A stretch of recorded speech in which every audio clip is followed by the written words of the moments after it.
নবদ্বীপের পথে পথে হরিনাম করতে, হরিনাম সমাপ্তি করে মাধব আচার্যের বাড়িতে প্রভু আমার কিছু সেবা করে আসতেন।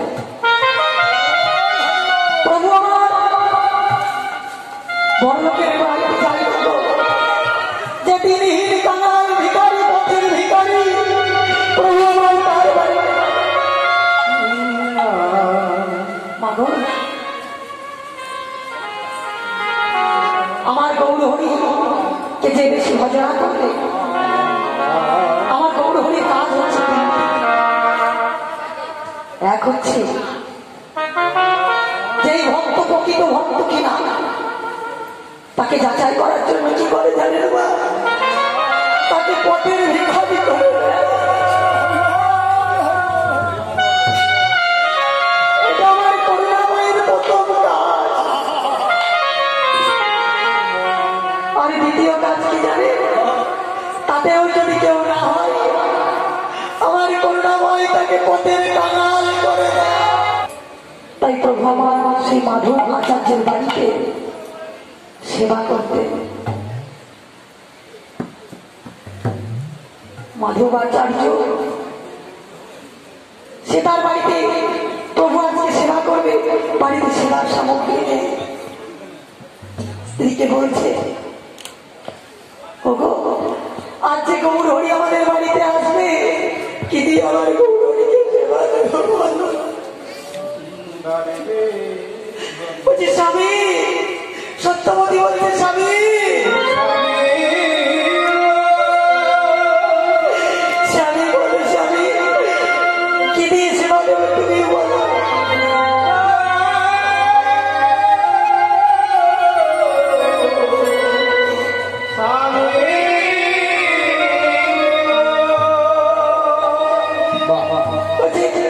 সত্যবতী, সত্যবতী আমাদের গৌর হরি তো গাঁয়ের পায়েস খেতে ভালোবাসে, ভালোবাসে। গৌর হরিকে গাঁয়ের পায়েস করে দিয়ে হয় না। আমাদের গাছের যে একটা গাও ধরে আছে, ওইটি নিয়ে এসে রন্ধন করে গৌর হরি সেবা দেব। ঠিক আছে সত্যবতী, তুমি তাই করো, আমি একটু বাইরে থেকে ঘুরে আসি। সত্যবতী এদিকে সত্যবতী করেছে কি, ওই লাউটিকে পেরে এনেছে। বাড়িতে তার ছোট্ট গোপাল আছে, হামাগুড়ি দেয়, তার সন্তান হামাগুড়ি দিয়ে বেড়ায় আর মা মা বলে। সত্যবতী এখন সন্তানকে ঘুম পাড়িয়ে দিয়ে লাউটিকে নিয়ে ওই আঙিনার মধ্যে বসেছে, যেটাকে আমরা বটি বলি, বটিতে আঙিনা করবে। ও সেবা দেবে তো, বাড়িতে কিছু নেই। ওই সত্যবতী ওই লাউ থেকে নিয়ে বসেছে, বটির উপরে বসেছে, লাউ থেকে বটির মধ্যে দেবে। ঠিক সেই সময় গৌর হরি হরি নাম সংকীর্তন করছে। আজ সত্যবতী করেছে কি, সন্তানটিকে বাড়ির মধ্যে ওই তালপাতা খুঁটির মতো শয়ে রেখেছে। মামার লাউ থেকে বটিতে দিতে যাবে, অমনি সময় তার ছোট্ট গোপাল হামাগুড়ি দিতে দিতে আসছে, মা মা। এদিকে প্রভু নাম করছে। সত্যবতী করেছে কি, সন্তানটিকে কোলে নিয়ে ঘুম পাড়িয়েছে, লাউটিকে পাশে রেখে দিয়েছে বাম দিকে। এত নামে পাগল হয়ে দিয়েছে, লাউটিকে কাটা বাদ দিয়ে নিজ সন্তানের কথায় লাউ যেরকম চিরি চিরি করে বানায় সেরকম সত্যবতী তার সন্তানকে গোপাল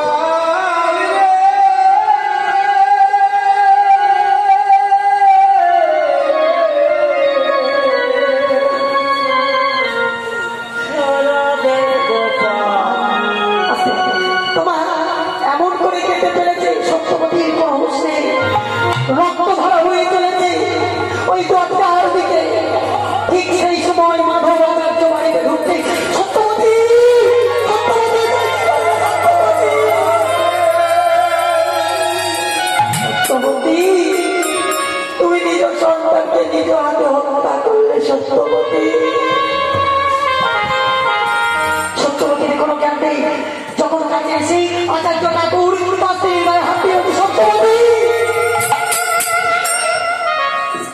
সত্যবতীর চৈতন্য ফিরে এসেছে। কি হলো স্বামী? দেখো সত্যবতী, দেখো তুমি তো আমাদের নিজ সন্তানকে কেমন হত্যা করলে। ঠাকুর আমার তো জ্ঞান ছিল না, মহাপ্রভুর নাম শুনতে শুনতে মাতোয়ারা হয়ে পড়েছিলাম। জানি আমার নিজ সন্তানকে হারিয়ে ফেললাম। তখন মা আমার কাঁদছে, বলছে গোপাল রে, সারা রে গোপাল সারা রে,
সত্যবতী চুপ করো, সত্যবতী চুপ করো, যা হবার ছিল সেটা তো হয়েছে, তুমি চুপ করো।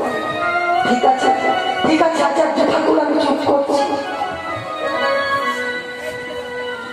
গৌরহরি যেই না এসেছে বলছে, মাধব মাধব তোর বাড়িতে আজকে কেন বাবা চারিদিক নিস্তব্ধতাই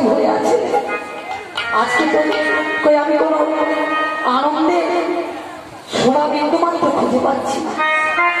না না না না গৌরবী, কিছু হয়নি, আমি এমনি না, এমনি তো হবে না। মাধব, তুই আমার কাছে কিছু লুকোস না বাবা, আমি হলাম অন্তরে যাবি, আমি সব বুঝতে পারি, তুই আমার কাছে কিছু লুকাস না। মা, এই ধরনের গান হয়তো আমাকে ভালো লাগবে না, কিন্তু সবসময় নাচলে তো আর হবে না, শেষে নাচাবো, কত নাচতে পারে, এমন নাচ নাচবে দেখবেন পাশগুলো সব খুলে খুলে আলাদা হয়ে যাবে। আর যখন আলাদা হয়ে যাবে ওই ইউনিয়ন রোড যেতে হবে মিস্ত্রির কাছে পাশগুলোকে ঠিক করার জন্য, সেটা হবে শেষে। এখন অনেক কিছু গান বেরিয়েছে, পাছারে পাছারে পাছারে অনেক কিছু গান বেরিয়েছে, সেগুলো সব হবে, কিন্তু সেটা তো করলে হবে না। আগে ভাবে কীর্তন কি, কীর্তন হচ্ছে কি রতন, কি রতন সেটি বোঝার মতো সাধ্য আমাদের আছে। আরে এই যে আমার বোন দেখছি বাহু তুলতে লজ্জা পাচ্ছে, এমনি করে বাহু তুলছে, দুটি বাহু বোন খুলে উজাড় করে তুলবে, তবেই তো মনের কি পারাম হবে।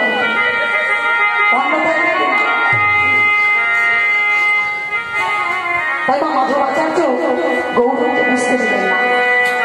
গৌরবী আমার বলছে, মাধব আমি বুঝতে পেরেছি। বলছে, দয়াময় তুমি যখন সবই বুঝতে পেরেছো, আমি বলি আমার স্ত্রী সন্তানকে নিজ হাতে মরিবার দিয়েছে।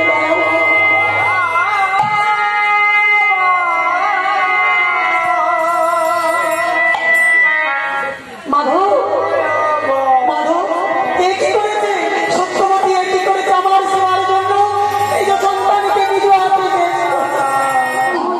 তোমার নামে যদি এত দুঃখ হতো আমি তোমার নাম করতাম না।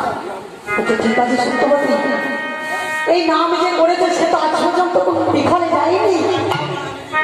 তা দেখি আজকে সকলে মিলে ভক্তগণ তোমরা এদিকে এসো, আজ আমার মাধব আচার্যের সন্তানকে রাখলাম, তোমরা আজ ঘুরে ঘুরে চারিদিকে হরিনাম করো, দেখি আজ মাধব আচার্য তার সন্তানকে ফিরে পায় কিনা।